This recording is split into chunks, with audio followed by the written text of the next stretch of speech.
Sonic the Hedgehog movie Equestria Girls Chapter 10 Epilogue, A New Home with New Friends.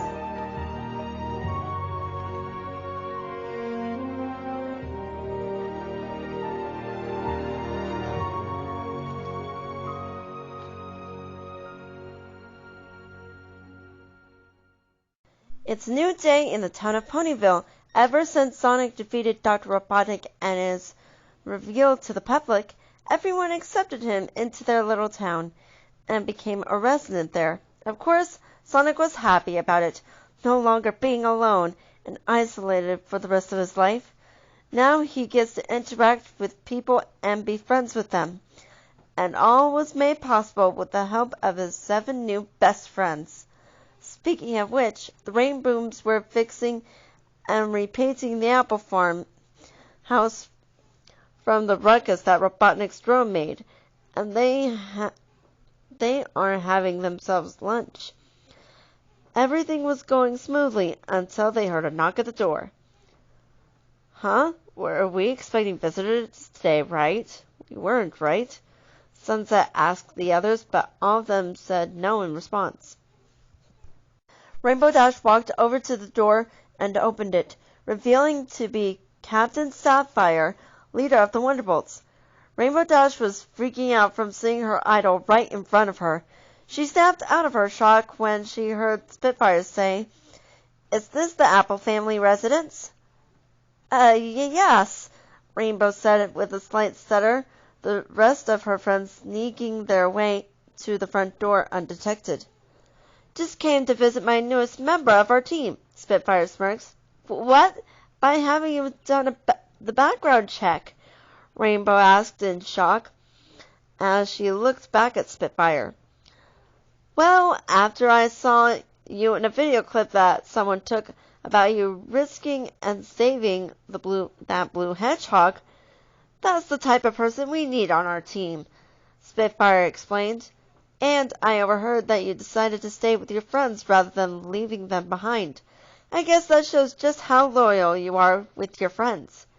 "Yeah, I guess that's just how I roll," Rainbow said with a slight chuckle.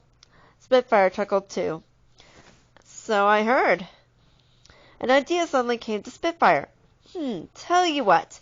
You can join our team, but you won't have to leave your hometown for it." "What? Wait, you mean..." "Rainbow Dash, you are now Ponyville's first Wonderbolt." "Yes!" Rainbow Dash cheered as she started jumping in excitement.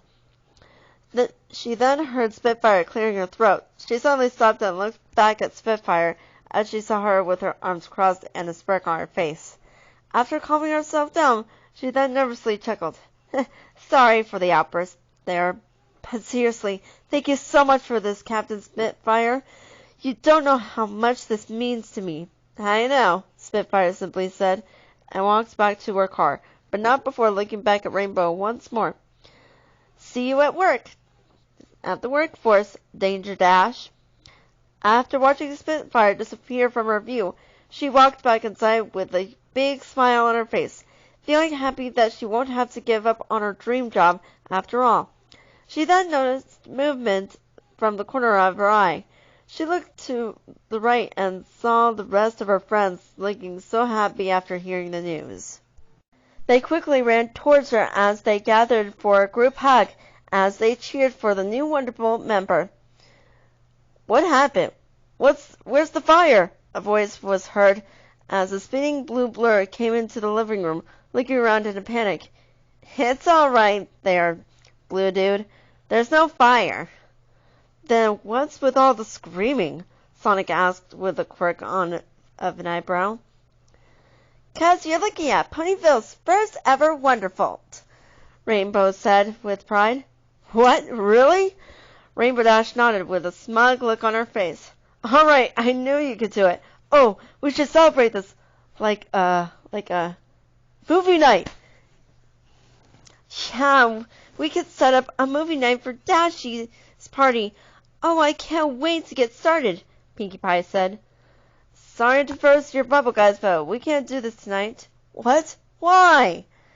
Sonic and Pinkie cried. "Because all of us have work to do. We already finished up here, so maybe day when we get some free time, alright? But for now, let's just all go home and rest, alright? Aw, man, fine. Pinkie deflated slightly. Ah, you girls are so uncool, Sonic whined as he walked to the kitchen door until he heard Rainbow Dash say, Hey, buddy, where are you going? Well, you said we should all go back home and rest, didn't you? The girls all looked at each other as smiles formed on their faces. We did. How long until we get there? Don't worry, we're almost there. The girls led Sonic near the barn, blindfolded. As soon as they stopped, they took off Sonic's blindfold. Sonic blinked his eyes rapidly, getting accustomed to the bright lighting from the sun. He then looked in front of him and his jaws dropped to the floor. Ta-da! The CMC cheered as they presented a treehouse to Sonic. Just by looking at it, he already felt like he was back in his homeworld with Longclaw. Whoa, is this for me? Sonic slightly whispered to the others. Yep, but just wait till you see the inside, Scootaloo said as everyone went inside the newly built treehouse. Sonic went in first, and as he looked inside, he was flabbergasted by what he was seeing. Every single item he had salvaged during his time on Earth was all here. It looked almost like a replica of his cave, except high in a tree instead of buried underground. Oh my, are you kidding me? I can't believe it. How did you? It's all here. The girls came in after him as they were looking at him with smiles on their faces, feeling happy at seeing their hedgehog friend bursting with joy as he looks through his new home. Look at this! Are you kidding me? And the beanbag? No way! Oh, how did you even get this? And you got it all the way over. Oh! Sonic then starts laughing as he starts dancing and landed on his bed. I love it! I love it! I love it! I love it! The girls then sat down around him as Rainbow asked him, So, you like your new home? A lot. Thank you so much, you guys, Sonic whispered as tears slowly started flowing through his eyes. Well, that's what friends are for, right? Sonic nodded as the girls came into a group hug. Sonic then hears the sound of a bark as he looks to his left to see Winona coming through the door. Oh, no, you don't. No second-best animal friends were allowed in my room. Wait, what are you doing? Stay away from me. Stop it. I'm warning you. I've got nunchucks. Okay, stop. Okay, you can stay, Sonic said as he started laughing from Winona licking him. The girls followed suit as everyone was having a great time. Sonic then looks at the window and stares into the beautiful sunset on the horizon. For 10 years, he'd been isolated with no one to interact with and no one to be friends with. But not anymore. He's got a new home with new friends and new adventures waiting for him in the future.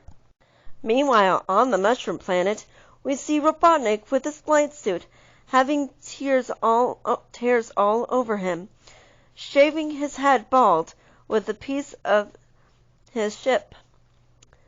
His face was reflected in a puddle of water. My grasp on sanity remains absolute, Robotnik says as he looks to his right, and we get to see that he is a different man. His mustache has become longer, more curly and orange, and his nose red, possibly due to a bruising. Isn't that right, Agent Stone? The so-called Agent Stone that he was talking about was a literal stone with Stone's face carved into it. Robotnik picks up the rock as he stands up. We see that he has gained a little weight. Why don't you get a head start? Robotnik grunted as he threw the rock away. Do some rock reconnaissance! Robotnik then starts to laugh while looking around as a rapid speed voice came out of him. Rock reconnaissance! Come on, that's hilarious! What's the matter with you? Robotnik said as he punches a nearby mushroom. He grabs his LCD arm strap off the ground, which read Doctor's Log, Day 87. Here's the sitch. Uninhabited planet. He picks up the reins of his aircraft, strapped together with a healthy amount of mushrooms on top, as he hoists the load on his back. No resources, no supplies, no apparent way home. A lesser man would die here. He then lifts the tube containing Sonic's quill, still bursting with energy. I'll be home by Christmas. With that being said, he puts on his goggles, does a robot act, and paces forward. We now see a full view of where he landed. Mushrooms on top of mushrooms on top of mushrooms. Robotnik picks Stone back up and throws him further along the path while groaning. Reconnaissance! Robotnik screamed as he starts to crazily laugh. Come on, cheer up! On the outskirts of Green Hills, several leaves start to levitate on the same cliff that Sonic stood earlier. A ring portal suddenly appears, and something or someone jumps through it. A yellow fox with two tails, wearing red and white shoes. He was looking at some kind of device he was holding. If these readings are accurate, he's here. I found him. He smiles, but then was quickly changed to determination. I just hope I'm not too late. He jumps off the cliff before flying upwards with his whirling tails. He speeds to Green Hills as his search begins. And so our journey has come to an end.